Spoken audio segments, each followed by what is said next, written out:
What's going on, y'all? Jay here, welcome back to the channel. Today I've got a bit of a partially controversial video here today. I want to talk about the topic I pondered time and time again: sports bikes versus sports cars. If you've ever debated, or you are debating, whether to get a sports car or a sport bike, this video is for you. Today I'm going to break down why I think a sports bike is not just a better choice, but actually the smarter one. This video is going to have 6 different points I'm going to go over, which I think are important to consider before you buy a sport bike or a sport car. And we're going to go over those 6. It's going to be cost, insurance, traffic, performance and speed, thrill, fun factor, community and culture. So sit back, buckle up, and let's get right into it. Okay, first point is going to be cost efficiency. Now, think of like a top tier sport bike, any kind of 1000 you're going to get from the dealership. It's going to set you back around maybe $16,000 to $17,000, and that's only looking at the worst possible scenario, which is obviously buying from a dealer, right? Well, even if you take a face of marketplace 1000 in good condition, you're probably only looking to pay about $9,000 to $10,000, maybe 12. And you're still looking at a bike that's quite literally going to cost a fraction of the price of the car and still leaves it in the dust. Now compare that to a brand new sports car, like a 2023 WRX or 5.0 Mustang. You're easily looking at $30,000 to $40,000, and that's even depending on the trim. We ain't even talked about adding in all the options, making it fully loaded.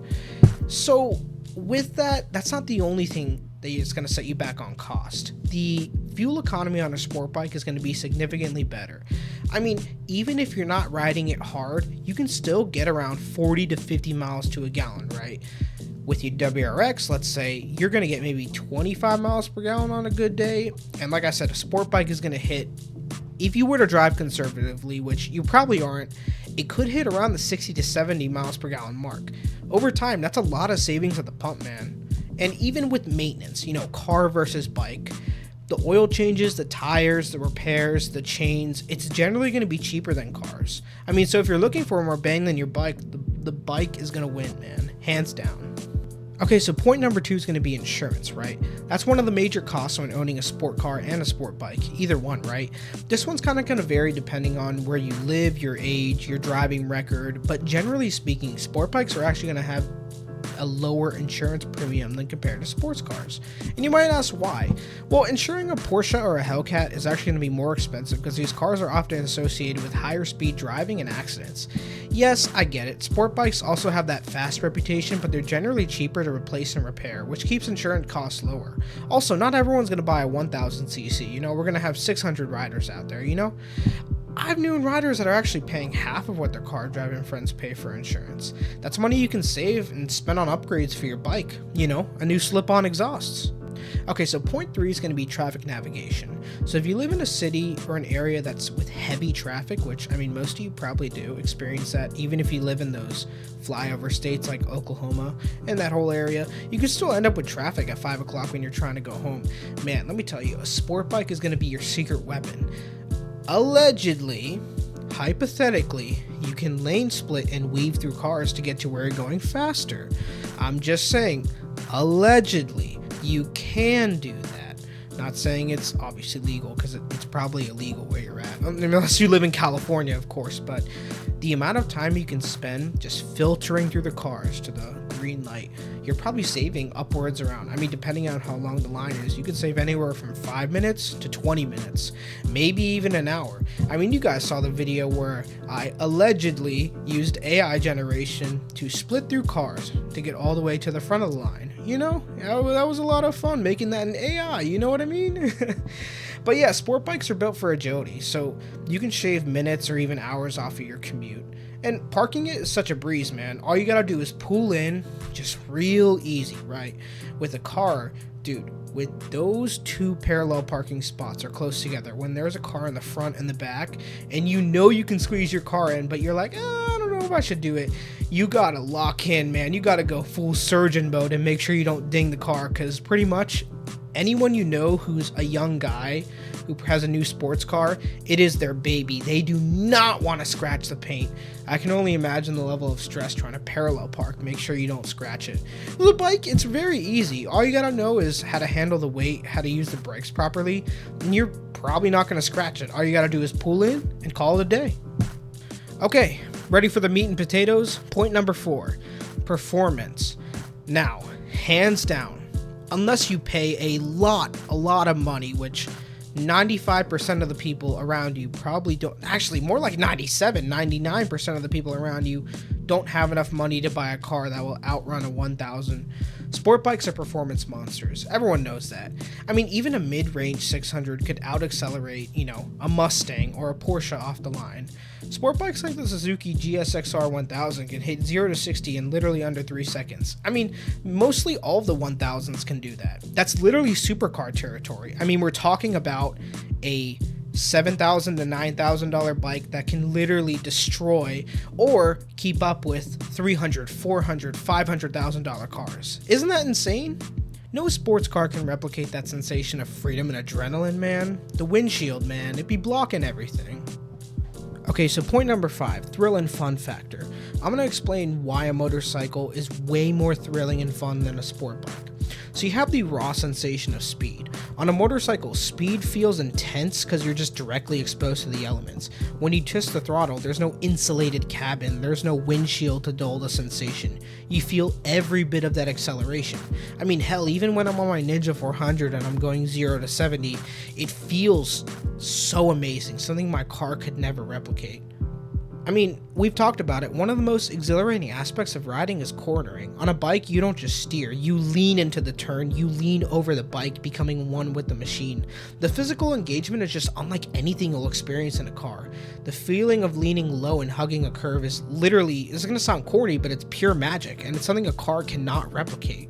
Part of that is actually the element of danger. It's what makes riding so thrilling.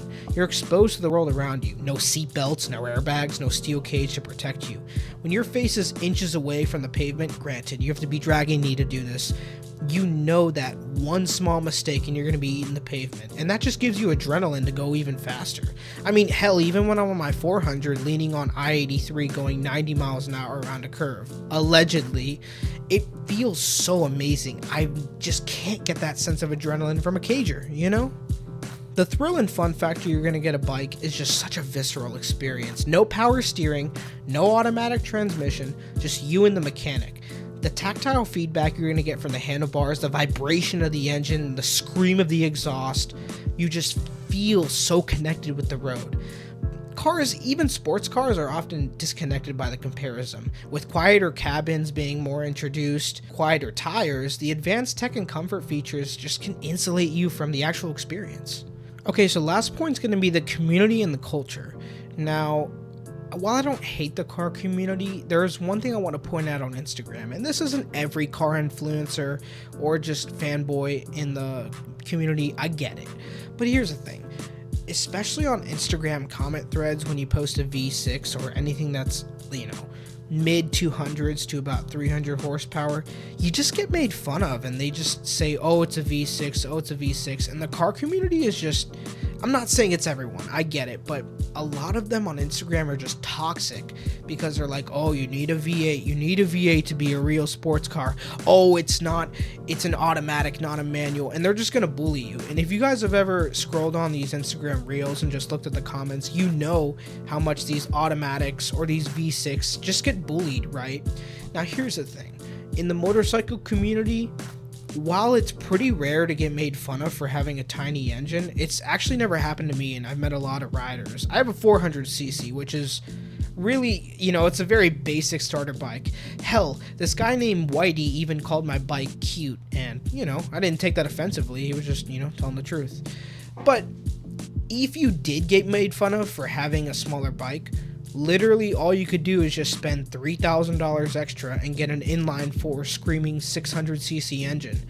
Whereas with a car, I'm pretty sure from the jump from a V6 to a V8, it's around $10,000 to $15,000 a difference because you're just adding, obviously, 2 more extra cylinders. It's a bigger engine, right? The motorcycle community actually thrives on a deep sense of connection and mutual respect. We quite literally have our own international sign, which is a peace sign, which 2 thumbs down, ride safe. Obviously, every rider knows that. I mean, even in the car community, there's a saying called respect all builds, right? In the bike community, it's very rare, but whether you're riding a Honda CBR 300 or a Ducati Panigale V4, you're welcomed into the fold. I mean, generally all riders respect each other's journeys, skill levels, bikes, regardless of the price tag. So while the bike and car communities both share our love of machines, it's just the bike community has a stronger camaraderie with a focus of experience on riding that's going to give us that powerful edge. I mean, being part of the bike world means joining an unspoken family that gives you a passion for adventure and freedom, and it's simply something car culture just can't match. So to conclude, guys, I'm not saying sports cars are bad. I just think they have a different purpose. I mean, granted, everything I'm saying is my own opinion. So, I mean, if you hate me, it's just my opinion, guys. I'm not saying, oh, you're not allowed to take out a loan on a car or, buy your dream car in cash. I'm not saying that. I'm just advising that I personally believe that a sport bike is the better choice. Which is cost efficiency, riding experience, and performance. I think bikes are way better, way more bang for your buck, but I get it. Maybe your parents, you're living with them, you have enough money for your dream car, but they don't want you to buy it. Or maybe you're disabled because you got into an accident and you can't have full power to your hand and you can't use a clutch. I understand it. There's some people that have genuine disabilities or solid roadblocks that are not going to let them get into a bike. They're going to have to buy their dream car or a sports car. I get it. I understand it. At the end of the day, we're all here for our love of machines on the road, and we love riding and driving together, don't we? So what do you think? Are you team sports bikes or sports car? I mean, drop your thoughts in the comments, hit that like button if you enjoyed the video, and don't forget to subscribe for more epic comparisons like this one. Thanks for watching, and I'll catch you in the next one.